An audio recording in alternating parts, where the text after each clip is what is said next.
네. 네. 마반야바람이. 네, 반갑습니다.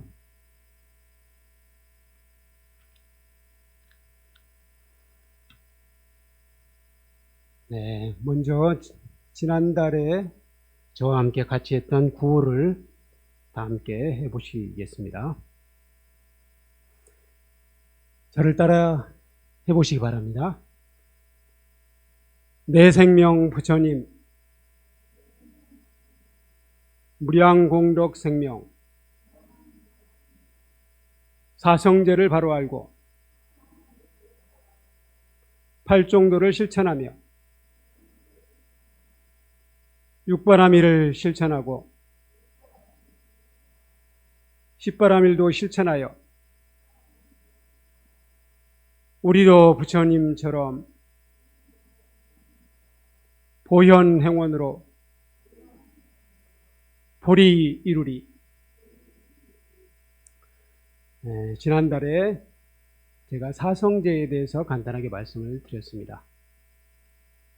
아마도 사성제는 저뿐만 아니라 다른 스님들, 우리 큰 스님께서도 사성제에 대해서 최근에 말씀하신 걸로 알고 있습니다. 그래서 여러분들께서 사성제에 대해서는 아주 잘 알고 계시리라고 생각합니다. 오늘은 팔종도의 첫 번째, 바른 견해에 대해서 말씀을 드리도록 하겠습니다. 먼저 말씀드리기 전에 유튜브로 이 생중계를 보고 계신 분들 많으시죠? 유튜브로 보시는 분들은 대부분이 이미 하셨겠지만 구독과 좋아요 꼭 눌러주시기 바랍니다. 네, 유튜브로 보고 계시는 우리 부모님들 반갑습니다. 네, 오늘 팔종도의 바른 견해에 대해서 말씀을 드리도록 하겠습니다. 바른 견해, 제 고등학교 때 기억을 되살려 보니까 저하고 비슷한 세대는 고등학교 때 국민윤리라는 과목이 있었을 것 같아요. 그렇죠? 저하고 비슷한 세대가 좀 많으신 것 같아요.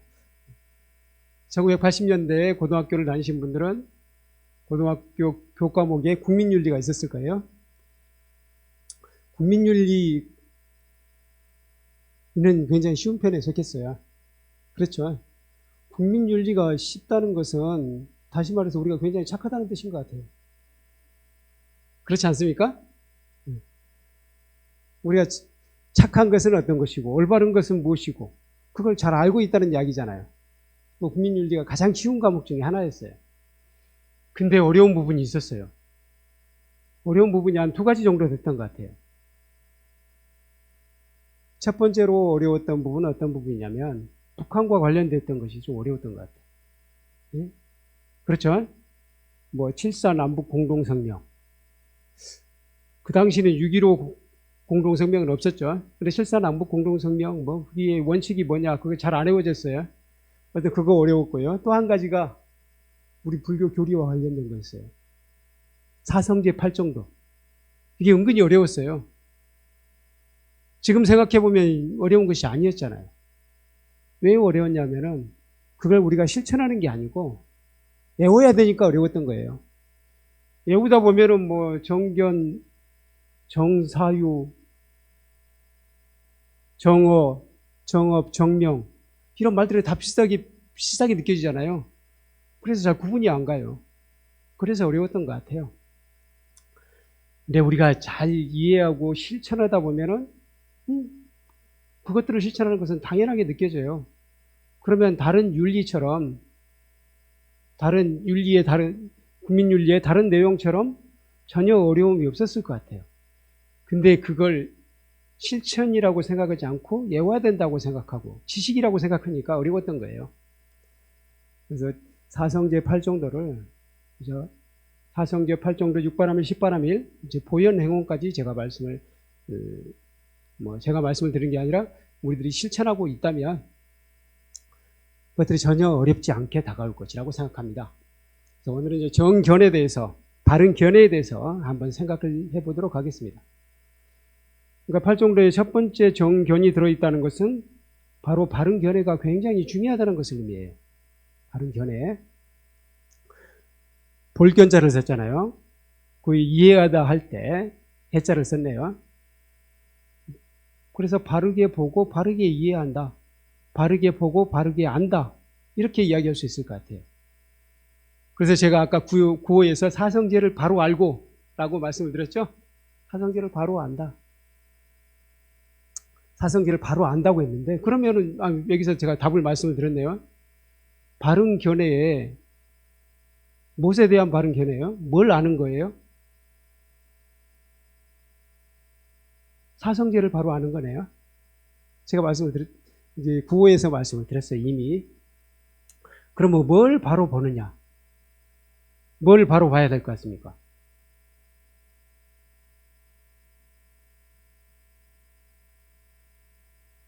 나와 세상을 바로 보는 거예요. 나와 세상을 바로 보는 거예요. 나와 세상을 바로 보게 되면 나와 세상이 어떤 원리로 돌아간다? 사성제의 원리로 돌아간다는 겁니다. 또는 사성제의 원리로 돌아간다고 해도 좋고 12연기의 원리로 돌아간다고 해도 좋고요. 삼법인, 사법인이라고 해도 좋겠습니다. 삼법인, 사법인도 우리 세상이 돌아가는 이치이다 라고 이야기할 수 있겠습니다. 그래서 정견이라는 것은 나와 세상을 바로 보고 또 나와 세상이 어떻게 돌아가야 되고 어떻게 돌아가야 되는지 그걸 바르게 이해한다면 정견이 확립되었다고 할 수 있을 거예요. 근데 나와 세상을 바로 보는 거 은근히 쉽지 않다는 겁니다. 세상은 물론이고 나 자신을 바로 보는 것도 쉽지 않다는 거예요. 그래서 성철 스님께서 굉장히 강조해서 하셨던 법문이 있어요. 자기를 바로 봅시다. 들어보셨습니까? 성철 스님께 자기를 바로 봅시다. 자주 말씀을 하셨어요. 자기를 바로 봅시다. 나 자신을 바로 봅시다. 얼마 전에 불교 방송에 전원주 씨가 나왔었어요. 전원주 씨 다 아시죠? 탤런트 전원주 씨. 그분이 아주 독실한 불자입니다. 그분이 말씀하시기를 당신이 불자가 된 이유는 어머니가 아주 독실하신 분이셨대요. 그래서 항상 절에 가셨고 절에 봉사활동 많이 하셨고 이제 보시도 많이 하셨고 그래서 그걸 보면서 당신도 불교를 알게 됐고 부처님을 알게 됐고 또 항상 불교를 실천하는 것을 생활화해 했었대요. 근데 이분이 원래는 노래도 잘해요. 그래서 한때는 가수가 되고 싶어 했대요. 그래서 어머니한테 얘기했대요. 어머니, 저 가수가 되고 싶어요. 라고 했더니 어머니가 그러시대요. 너는 거울을 한번 봐라. 가수들은 얼굴도 이뻐야 되는데 네 얼굴로 가수를 할 수 있겠느냐? 라고 했었답니다. 그래서 가수가 되는 것은 접고 어쨌든 이제 탤런트가 됐어요. 탤런트가 됐는데 이제 외모가 조금 모자란다고 해서 이분이 맡는 배역은 대체로 식모가 제일 많았대요. 식모. 요즘에는 식모라는 말 안 쓰죠. 뭐 가정 도움이라고 합니까? 옛날에 식모 가정부 이런 말을 많이 썼어요. 그래서 가정부로 출연을 많이 했어요. 그래서 이분하고 아주 단짝이 누구였냐면 선우용료 씨예요. 선우용료 씨도 우리 유명한 불자시죠. 그러니까 선우용료는 이제 용모가 아주 단정하고 그래요. 그래서 선우용료는 항상 집 주인으로 나오고 이분은 가정부로 나오는 거예요. 그래서 그걸 자꾸 하다 보니까 정말 자기 자존감이 떨어지고 자기 자신이 초라하게 느껴지고 그러더래요. 그러면서 자꾸 일도 힘들어지고 그러는 거예요. 근데 그럴 때 어머니에게 상담을 한번 해봤대요. 상담을 했더니 그런 배역이라도 맡는 게 얼마나 훌륭한 일이냐. 만약 네가 그걸 안 맡아줬다면 누가 그걸 대신할 것이며, 그래도 그게 없다면 그 드라마가 제대로 되겠느냐 라고 어머니께서 말씀을 하셨답니다. 그 말을 들으니까 생각해 보니까 그렇잖아요. 주인이 위대해 보이는 것은 뭐 밑에 가정부도 있고 가족들도 있고 그래서인 거잖아요. 그래서 사실상 뭐 가정부 역할이든 좀 주목받지 못하는 역할이든 그 역할을 누군가가 해주지 않으면 주목받는 사람도 주인공으로서의 역할을 할 수가 없어요. 다시 말해서 가정부 역할도 상당히 소중하다는 거예요. 근데 그걸 소중하다는 것을 우리가 생각하지 않으면 자기 자존감이 확 떨어지는 거잖아요. 근데 그것도 소중하다 라는 생각을 하면서부터 이 사람 일이 뭔가 잘 되기 시작하대요. 그리고 이분이 또 웃음을 개발했대요. 웃음. 그 전원주 씨 특유의 웃음이 있잖아요. 뭐 처음부터 했던 건 아닌가 봐요. 어느 순간 저는 흉내도 잘 못 내겠어요. 한번 해보시겠습니까? 하하하하 하든가요. 저는 도저히 흉내를 못 내겠어요. 어쨌든 그 너털 웃음, 그 웃음을 웃으면서부터는 일이 술술 풀리기 시작했대요. 그러니까 다시 말해서 이분이 자기 자신에 대해서 자기 자신이 하고 있는 역할, 자기 자신에게 주어지는 일, 이 부분에 대해서 비관을 할 때는 일이 늘 안 풀렸는데 그것도 훌륭한 일이다. 한편으로는 그걸 내가 해줬기 때문에 이 드라마가 살고 또 우리 방송국이 살고 우리 국민이 웃고 사는 거 아니냐. 그런 생각을 하면서부터는 일이 잘 풀리기 시작했다는 겁니다. 그러니까 성철 스님께서 자기를 바로 봅시다 라고 말씀하실 때는 그게 무슨 말이냐면은 네가 불성을 가진 존재, 너야말로 부처이다, 이미 깨달아 있는 존재이다 라는 것을 알고 누구처럼 살아야 돼요? 부처님처럼 살아야 돼요. 부처님처럼 사는 것, 그게 바로 자기를 바로 보는 방법인데 그것까지는 아니더라도 자기 자신을 잘 살펴보는 것, 제대로 보는 것, 그것도 정견의 일종입니다. 자기를 바로 보는 방법이에요. 그러니까 생각해 보니까 저도 마찬가지였더라고요. 저도 출가하기 전의 삶을 생각해 보니까 충분한 자존감을 못 가졌어요. 사실은 저는 이제 제 이야기는 잘 안 하는데, 어떤 경우에는 자기 이야기를 좀 많이 해야 되더라고요. 그러니까 스님들의 본문 속에서 어떤 분은 이제 자기 이야기를 많이 하시는 분이 계시고, 어떤 분은 자기 이야기를 안 하는 경우가 있어요. 저도 제 이야기는 잘 안 하는 편에 속해요. 아마 내세울 게 없어서일 수도 있지만, 이제, 어쨌든 자기 이야기를 한다는 게 약간 어색하기도 하고, 그래서 많이 안 하는 편인데요. 저도 생각해 보니까 충분한 자존감을 갖고 살지 못한 시절이 있었더라는 것을 알게 됐습니다. 저는 이제 출가하기 전에 이제 문학 활동을 했었는데요. 아주 제법 열심히 살았습니다. 열심히 글도 쓰고 했지만 한편으로는 아주 성공했다고 느껴지진 않아요. 그러니까 여러분들이 잘 모르시잖아요, 저를. 그것만으로도 성공하지 못했는가 보네요. 근데 꼭 그것만은 아니에요. 이제 글을 써가지고 반드시 최고의 인기를 얻는 것만이 성공이라고 할 수는 없으니까요. 나름대로 좋은 작품을 쓰고 자기 스스로가 그 작품에 대한 자부심을 갖고 있다. 그러면 저는 성공한 삶이라고 생각합니다. 네, 그렇지 못했다고 생각해요. 근데 그 원인이 어디에 있느냐? 라고 생각하면, 물론 이제 작품이 스스로 좀 부족하기도 했다는 생각도 들기도 하지만, 한편으로는 제 스스로 가지고 있는 열등의식이었더라고요.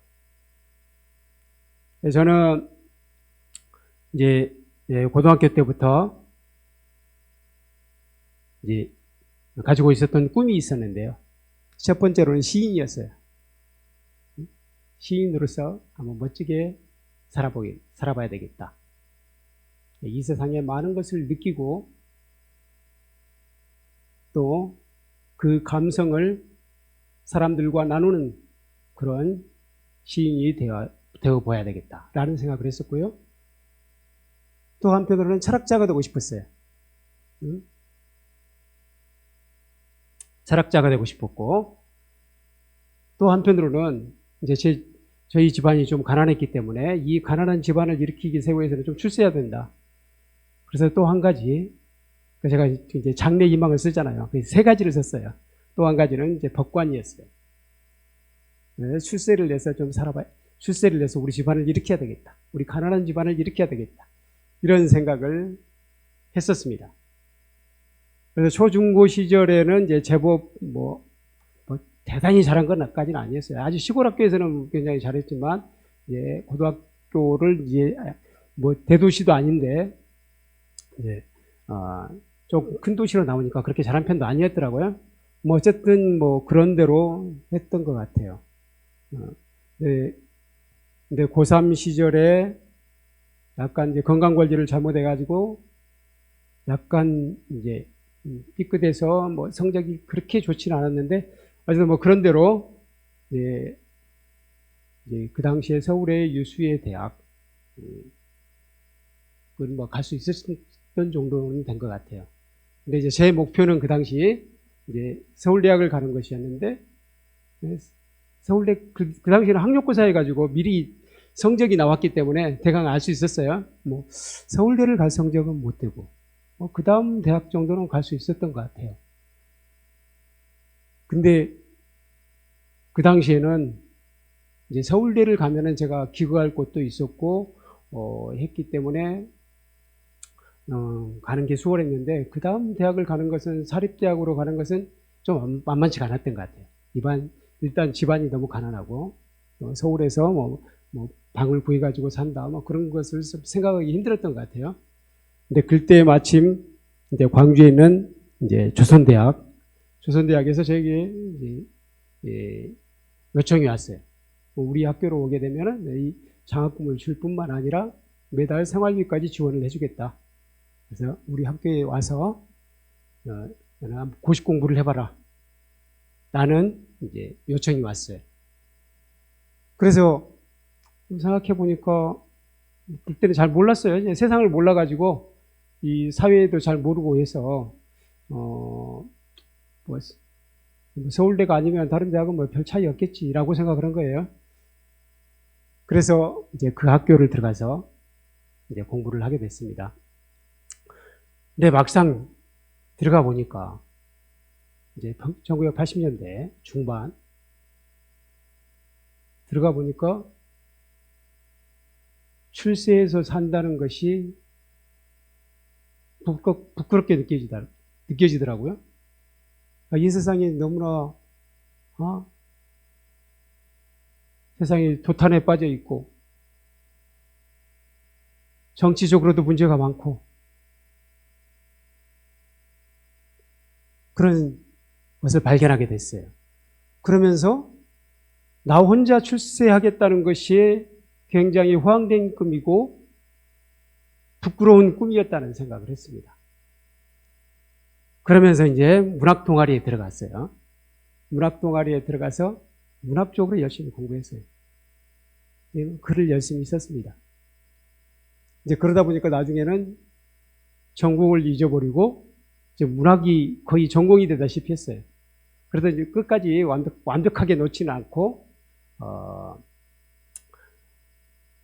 어쨌든 4년을 졸업하긴 했습니다. 그래서 이제 졸업하면서는 전공을 아예 바꿨어요. 근데 졸업하면서 또 문학으로 아예 길을 바꾸겠다고 생각하는 순간 상당히 운이 풀리더라고요. 그래서 그때 우리나라의 문학 출판사로서 대표적인 곳은 창작과 비평이라고 들어보셨죠? 창작과 비평사가 있고 문학과 지성사가 있었어요. 문학과 지성사에서 만든 잡지에 제가 투고를 했어요. 근데 그게 당선이 됐어요. 그래서 문단에 데뷔하게 됐어요. 그건 쉽지는 않은 일입니다. 그 당시 제가 23살이었으니까 23살에 그 당시 23살에 문단에 데뷔하는 게 쉽지는 않았어요.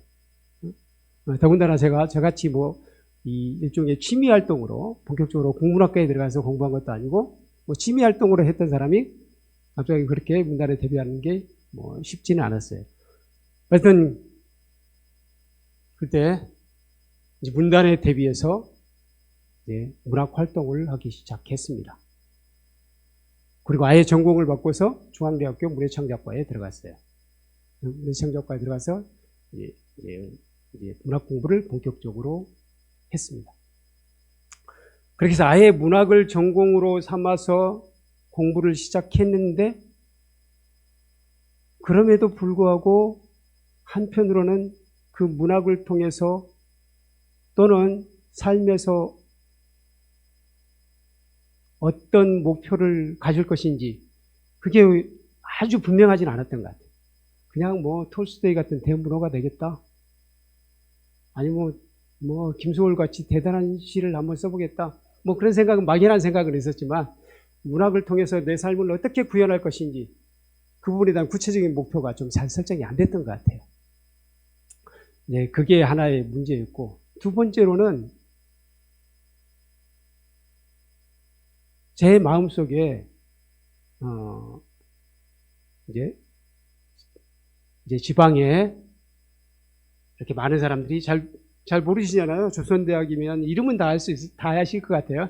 근데 하여튼 많은 사람들이 그 학교를 나온 사람들이 그렇게 크게 자존감을 갖고 있진 않아요. 근데 그런 학교를 나왔다는 그런 열등의식이 내 마음속에 있었던 것 같아요. 조선대학교가 안 좋은 학교라는 거 아닙니다. 저는 인재는 충분히 자부심을 가질 수 있어요. 근데 어쨌든 나는 이 학교 나왔습니다. 나는 것을 먼저 내세우진 않아요. 근데 이제 서울대학이라든가 연고대를 나오신 분들 가만히 얘기를 한번 같이 해보셔요. 그런 분들은 물어보지 않아도 자기가 나는 어느 학교 나왔다는 걸 이야기합니다. 그렇죠? 근데 물어보지 않으면 얘기하지 않은 사람들, 그분들은 자존감을 잘 안 갖고 있는 거예요. 그래서 저도 물어보지 않으면 대답을 잘 안 해요. 그래서 이제 그런 열등의식이 저한테 있었던 것 같아요. 그러다 보니까 한편으로는 제가 문학을 열심히 공부하고 문학을 전공해서 대학원도 다니고 나중에 석사 박사까지 했으니까 문학을 가르치는 교수가 되어봐야 되겠다. 그런 생각도 할 수 있었어요. 그런데 그런 열등의식 때문에 아예 그런 목표조차를 갖지 않았던 거예요. 그러니까 두 가지가 같이 있는 거죠. 목표의식을 분명히 갖지 않았다는 거, 그리고 그런 열등의식을 갖고 있었다는 거. 그러다 보니까 그런 기회가 나중에 올 때도 그 기회를 분명하게 잡지 못했고, 한편으로는 그 기회가 오기 전에 준비하는 게 있거든요. 교수가 되기 위해서 준비하는 게 있어요. 예를 들어서 논문도 많이 쓸 필요가 있고, 그런 실적을 만들어 놓을 필요도 있고, 그런 준비를 할 필요가 있어요. 그런 준비도 약할 수밖에 없었고, 어쨌든 그랬습니다. 그래서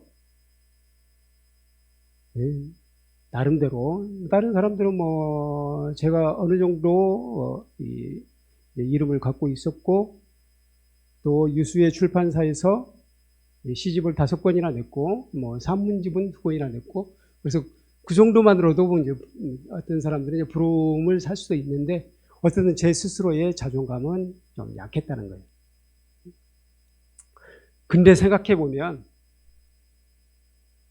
근데 출가해서 나중에 생각해본 거예요. 생각해보면은, 제가 가난한 농민의 아들로 태어나서, 중고등학교를 졸업하고 또 지방의 대학에서 공부를 했습니다. 근데 이런 과정을 거친 사람만이 느낄 수 있는 감성이 있고요. 꼭 다른 사람은 경험할 수 없는 지방의 한 대학을 다님으로써 경험했던 것, 이런 것들은 소중하지 않냐 하면 그렇지 않다는 거예요. 그런 사람만이 느낄 수 있는 감성, 또 그런 사람만이 경험할 수 있는 것이 분명히 있습니다. 그리고 그 사람들의 아픔을 알잖아요. 그 학교를 다닌 사람의 아픔, 지방대학을 다닌 사람들의 아픔을 알잖아요. 제가 같이 다녔기 때문에. 그리고 서울에서 줄곧 산 사람들이 느낄 수 없는 것을 또 저는 느끼고 있어요. 저기 시골 사람들이 느끼는 거. 그래서 이런 것들이 결코 아무것도 아닌 것은 아니라는 거예요. 그래서 제가 출판사에서 근무할 때 어떤 소설가를 만났냐면 신경숙 씨를 만났어요. 신경숙 씨는 다 알고는 계시죠?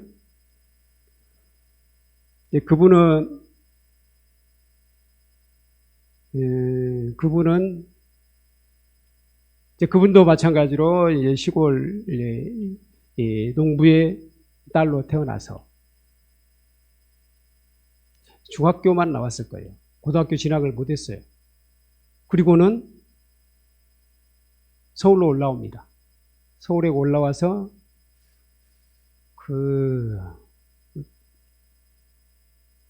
카세트를 만드는 공장이었던가? 뭐 그런 공장에 취직을 해요. 그런 공장에 취직을 해서 일을 하는데 생각해보니까 학교를 가고 싶잖아요. 얼마나 학교를 가고 싶었겠어요? 근데 그 당시에 어떤 제도가 있었냐면 영동 산업재 특별학급이라는 제도가 있었습니다. 산업재 특별학급 혹시 들어보셨어요? 산업재 특별학급이라는 말 들어보셨어요? 그러니까 공장 노동자들이 학업을 할 수 있도록 정부에서 만들어준 제도예요. 1970년대 말에 생겼을 거예요. 그래서 지금도 있는지도 모르겠어요. 꽤 오래 계속 됐습니다. 아마 지금은 이제 수요가 없어서도 없어졌을지도 모르겠어요. 그래서 공장 노동자들이 배움의 길을 가질 수 있도록 정부에서 배려해 준 제도예요. 산업재 특별학급. 그 학교를 나왔어요. 그 학교를 나와서 그다음에 서울여대, 서울예술대학, 서울예전이라고 있습니다. 서울예술전문대학. 그 학교에서 문해창작을 공부해서 이제 소설가가 됐습니다. 근데 이분을 딱 만났는데 이제 그 소설을 먼저 이제 원고를 제가 봤었기 때문에 그 책을 제가 편집을 했거든요. 그래서 산업재 특별학급이라는 말, 그 출신이라는 것이 저한테 상당히 반갑더라고요. 제 누나도 역시 학교를 진학을 못하고 이제 공장 노동자가 돼서 이 산업재 특별학급을 다녔거든요. 그래서 한편으로는 이제 누나에게 미안한 마음이 있죠. 누나는 일찌감치 자신의 배움의 길을 접고 동생들을 위해서 가서 일을 했으니까. 그래서 신경숙 씨를 만났을 때도 정말 반갑더라고요. 산업재 특별학급 출신이란 그 이유로. 그러니까 이분도 마찬가지로 이제 소설가가 되어서 소설을 이제 꽤 썼어요. 풍금이 있던 자리가, 이분은 첫 번째 소설집이 겨울루아였고 두 번째 소설집이 풍금이 있던 자리예요. 겨울루아는 처음에 잘 안 알려졌어요. 근데 풍금이 있던 자리가 베스트셀러가 되면서 일약 이제 소설가로서 스타가 됐는데, 이제 자기 친구들 사이에서도 이제 제법 알려졌겠죠. 그 친구들이 그 이야기를 하더래요. 너는 우리 이야기는 안 쓰는 것 같더라. 자기 이야기를 많이 쓰는 것 같은데 우리 이야기는 안 쓰더라. 라는 이야기를 누군가가 했었답니다. 그 말을 듣고 신경숙 씨가 우리 그때 그 시절 이야기. 사실 생각해보면 그 시절의 일이야말로 자신에게 가장 큰 아픔이었고 한편으로는 가장 큰 경험이었고 그때 정말 많은 것을 느끼고 배웠다는 거죠. 근데 그럼에도 불구하고 그 이야기는 잘 안 썼어요. 근데 그게 부끄러워서 안 썼는지 어쩐지는 정확하게 모르겠어요. 어쨌든 생각해보니까 그 이야기는 별로 안 썼습니다. 그리고는 이제 그 이야기를 한번 써야 되겠다라고 생각하고 그 시절의 이야기를 썼습니다. 그 시절의 이야기가 바로 외딴방이라는 소설이에요. 외딴방. 그리고는 이제 신경숙 씨가 물론 풍금이 있던 자리를 통해서 뭐 이미 스타가는 됐다고 볼 수 있겠습니다. 그리고 그 이후의 작품 기품 슬픔도 베스트셀러가 됐거든요. 그럼에도 불구하고 문학적으로 아주 큰 평가를 받았다거나 그러지는 않았던 것 같아요. 근데 외딴방이라는 이 소설을 쓰고 난 이후에 신경숙이라는 작가가 우리 한국 소설사에서 대단히 중요한 작가로 자리매김하게 됩니다. 어떤 신경숙 씨도 바로 자기 자신의 경험, 만약에 그분이 산업재 특별학급 경험이 없었으면 외딴방이라는 명작은 나오지 않았을 거예요. 어떤 사람들은 산업재 특별학급 출신이란 게 자랑스럽지 않은 사람도 있을지 모르겠어요. 근데 생각해보면 그게 그냥 자랑스러운 일이라는 거예요. 그러니까 대부분의 사람들은 그 당시에 그 산업재 특별학급을 다닌 대부분의 사람들은 주로 자기 형제들을 위해서 자기는 배움의 길을 포기하고 내 동생들은 좀 다녀야 되니까 내 동생들은 좀 학교를 진학하게 한다. 그런 마음으로 공장에 간 사람이 굉장히 많습니다. 그런 마음이 아닐지라도 어쨌든 공장 노동자로서 얼마나 힘듭니까? 그 당시에 정말 야근도 있을 때도 있고 어쨌든 일이 굉장히 많아요. 하루 종일 거기 서서 일하는 경우 앉아서 일하든 어쨌든 똑같은 것을 반복하면서 하루 종일 그 생활을 반복한다는 거 쉬운 일이 아닙니다.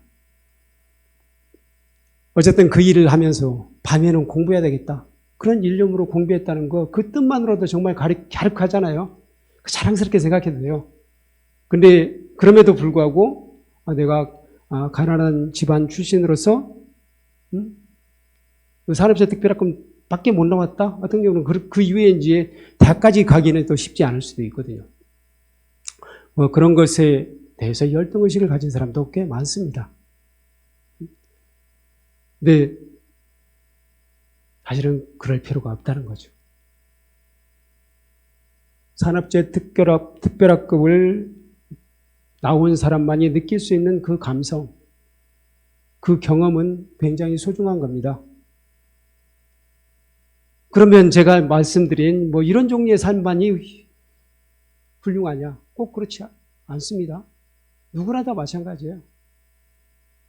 여러분들은 또 다양한 경험을 하셨습니다.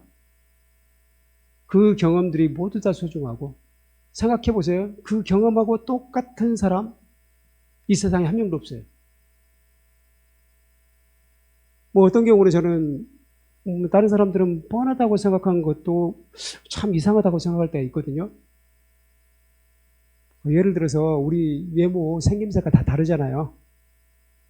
모든 사람의 생김새가 다릅니다. 한 사람도 완벽하게 똑같은 경우는 없어요. 일란성 쌍생아도 쌍둥이도 자세히 보면 달라요. 그런데 생김새는 당연히 다를 것 같아요. 근데 생김새뿐만 아니라 목소리도 이 세상에 한 사람도 나오고 똑같은 사람 없더라고요. 그거 이상하지 않으세요?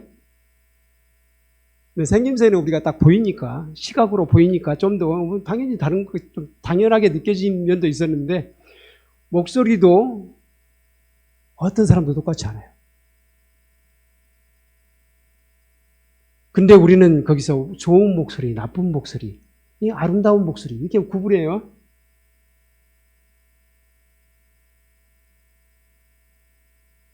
그런데 그 어떤 경우에도 가만히 보면 그 사람의 조건에 따라서 목소리가 달라지는 것이지 잘 생각해보면 좋고 나쁨은 없는 거예요.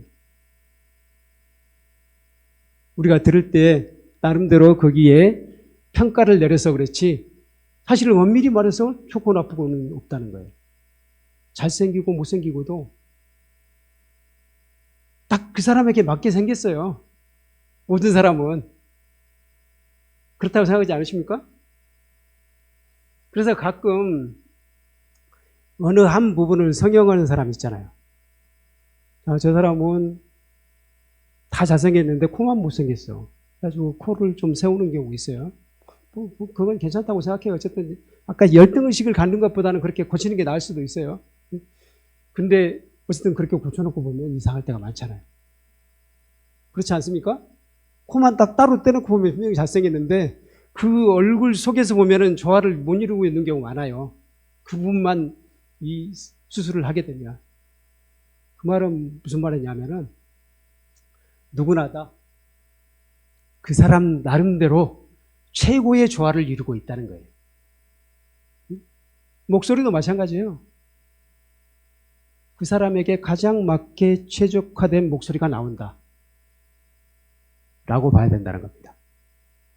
그런 면에서 이 세상 사람은 어떻게 생겼던 어떤 목소리를 가졌건 그 사람 나름대로 존귀하다 라고 저는 생각합니다. 더욱이 우리는 부처님 법을 만났잖아요. 부처님 법 만나기 정말 쉽지 않습니다. 그러니까 생각해 보세요. 제가 만약에 저기 이라크에서 태어났다.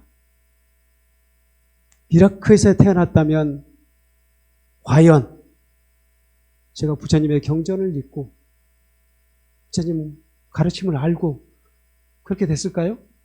쉽지 않았을 거예요. 더욱이 출가 인연을 갖는다? 그건 더욱 어려웠을 겁니다. 근데 여러분은 우리 한국 땅에서 태어나서 부처님 가르침을 접하기 좋은 곳에서 태어나서 이렇게 만나게 됐잖아요.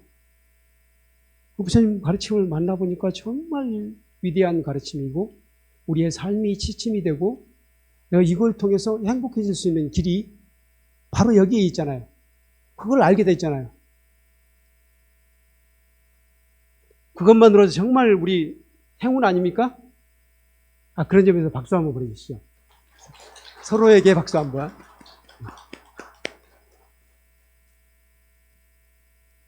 바로 그렇다는 겁니다. 우리는 지금 우리가 이렇게 사람으로 태어났다는 것, 사람으로 태어나는 것도 정말 어려운 일입니다. 제가 북한산에서 오르다 보면, 북한산에서 이렇게 거의 날마다 오르락내리락 하잖아요. 오르다 보면은 거기에 있는 수많은 나무들과 대화를 나누게 돼요. 나무들도 보고, 나무들을 보면 썩은 나무들이 은근히 많습니다. 죽은 나무들이 산나무들 못지않게 많아요. 근데 죽은 나무들 속에 엄청난 생명체가 들어있어요. 알고 계시죠? 확인해 보셨어요? 죽은 나무 한 구리에는 우리나라 인구보다 더 많을지 몰라요. 제가 세보질 않아서 모르겠어요. 죽은 나무 한 그루 안에 엄청난 생명체가 들어있어요. 우리 눈에 육안에 보이는 것은 또 얼마 되지 않을지도 몰라요. 잘 보이지도 않는 생명체들은 엄청나게 많습니다. 그 숫자로 따지면 도저히 셀 수가 없어요. 그런 생명체들이 그 생을 잘 살아가지고 보시도 하고 공덕도 지어가지고 사람으로 언제쯤 태어나겠습니까? 정말로 영원한 일이겠죠? 그걸 보면은 백천만급 난조, 백천만급이 지나도 만나기 힘들다. 부처님 볼 만나기 힘들다고 했는데 사람으로 태어나기도 힘들다는 거예요. 백천만급이 지나도 사람으로 태어나기 힘들다는 거예요. 근데 우리는 사람으로 태어났잖아요. 잘나든 못나든 사람으로 태어났잖아요. 그것만으로도 우리는 굉장히 위대한 존재라는 거예요. 그런데 우리가 거기에 자존감을 가지고 있지 못하다. 자존감을 가지고 있지 않은 사람들은요, 일이 안 돼요. 자존감을 가지고 있지 않으면 자기 자신을 사랑하지 못하잖아요. 사랑하지 않기 때문에 자기의 일을 열심히 하기가 힘들어요. 그래서 일이 안 되는 거예요. 그러니까 근본적으로 우리가 일이 잘 되고 행복해지기 위해서는 자존감을 가져야 된다. 첫 번째로는 사람으로서의 자부심을 가져야 되고, 두 번째로는 불자로서의 자부심을 가져야 됩니다. 불자로서의 자부심. 내가 부처님 법을 만난 것은 정말 큰 행운이고, 그것만으로도 나는 위대한 사람이다. 그래서 천상천하 유아독존이라고 부처님께서 태어나시자마자 말씀하셨잖아요.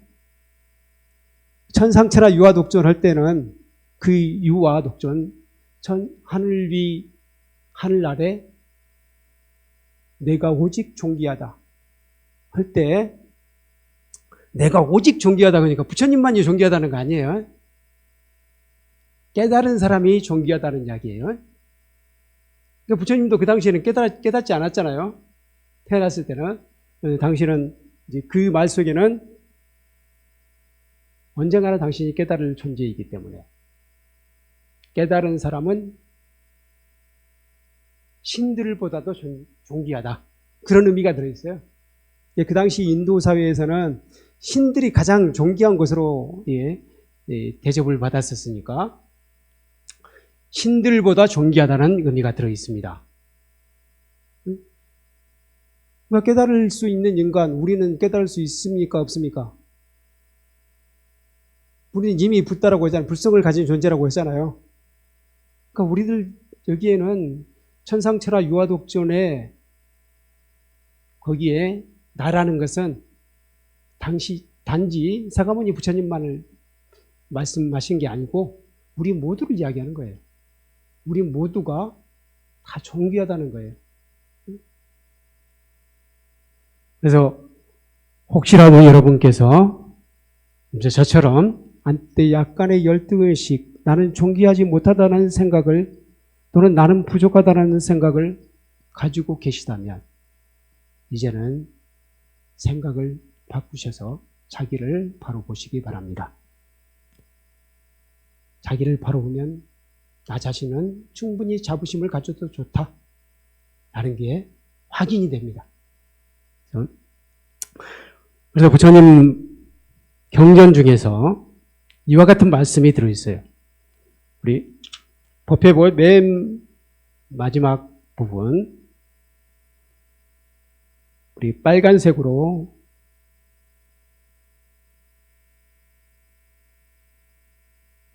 쓰여 있죠. 이건 같이 한번 읽으실까요? 시작. 태산 같은 자부심을 가지되 누운 풀처럼 겸손하자. 태산 같은 자부심을 갖자. 불자로서 태산 같은 자부심을 갖자는 거예요. 이게 우리의 삶 속에서 가장 중요한 것 같아요. 이게 바로 저는 정견을 확립하는 것, 바른 견해를 확립하는 것 속에서 가장 중요하다고 생각합니다. 그런 자부심을 가져요. 근데 자부심을 갖게 되면 한편으로는 남을 무시하게 될 수도 있거든요. 근데 이건 하지 말아야 돼. 왜? 나만 존귀한 게 아니라 모든 이가 존귀하잖아요. 그렇죠? 모든 이가 존귀해요. 나름대로 다 존귀해요. 그래서 그 다음 구절이 또 있습니다. 누운 풀처럼 겸손하자. 누운 풀처럼 겸손해야 돼. 이걸 다른 말로 하면 하심이라고 합니다. 하심. 그러니까 하심하는 사람은 뭔가 잘못했다고 느껴지면 먼저 사과할 수 있어요. 죄송합니다. 또 남들이 좋은 일을 하게 되면 칭찬해줘요. 그리고 남들이 공덕을 지으면 함께 기뻐해줘요. 그럴 수가 있습니다. 그런데 하심하지 못하는 사람은 그렇게 힘들어요. 남들이 사촌이 땅을 사면 배가 아프게 돼. 그렇죠? 여러분들은 어떤 쪽이십니까? 이게 수행이 완벽하게 안 되면은 저도 마찬가지예요. 이게 쉽진 않아요. 그렇게 되려고 계속해서 수행을 하는 거예요. 응? 그리고 좀 잘못했을 때 내가 먼저 사과하게 돼요. 하심하는 사람은. 그리고 진짜 중요한 거. 우리 살다 보면 무시받는 일 많잖아요. 실제로는 무시를 안 받았는데도 불구하고 저 사람이 나를 무시한 것 같아 라는 마음이 들 때 있지 않습니까? 사람들이 은근히 큰 차를 많이 타잖아요. 큰 차를 타는 심리 중에 뭐가 있었냐면요. 작은 차를 타면 사람들이 무시한대요. 사실은 내가 뭐 마티스 티코 이게 더 내 살림에 딱 맞는데 그걸 타면 사람들이 참 무시하고 주차도 해줘야 되는데 잘 안 해주고 뭐 그런 일이 있다는 거예요. 실제로 그렇습니까? 그럼 이제 무시받다 보니까 좀 내 살림으로는 좀 벅차긴 하지만 뭐 좀 좋은 걸 타자 뭐 그런 심리도 있다는 거예요. 그런데 남들이 내가 진정으로 다시 말하면 자부심을 가지고 있는 사람은 남들이 무시한다고 해도 저건 무시하는 사람이 오히려 죄를 짓는 것이지 내가 죄 짓는 게 아니잖아요. 그걸 나도 무시하면 돼요. 그냥 상관을 안 하면 되는 거예요. 근데 진정으로 자부심을 갖고 있는 사람은 진정한 자부심을 갖고 있는 사람은 남들이 나를 무시해도 스스로 괴로워하지 않습니다. 남들이 무시해도 나의 자존감이 떨어지는 것이 아니기 때문에. 그래서 진정한 하심을 할 수 있는 사람은 사실 자부심을 갖고 있는 사람이에요. 자부심을 갖고 있는 사람은 남이 나를 욕한다 하더라도 나를 무시한다 하더라도 거기에 대해서 흔들리지 않아요. 그래서 정견의 확립. 오늘 제가 굉장히 현실적으로만 말씀을 드렸습니다. 아주 정견의 확립이 사실은 우리 수행의 시작입니다. 나 자신이 굉장히 존귀한 사람이라는 거, 그래서 충분한 자부심을 갖고 사실은 충분한 자부심 속에서 하심도 나온다는 거예요. 그렇게 되면은 남들이 나를 무시한다고 하더라도 나를 약간 화나게 한다 하더라도 나는 납니까? 화가 나지 않습니까? 화가 나지 않을 수 있어요. 화가 나지 않고 평온할 수 있어요. 그러니까 진정한 자부심을 갖게 되면 화나지 않습니다.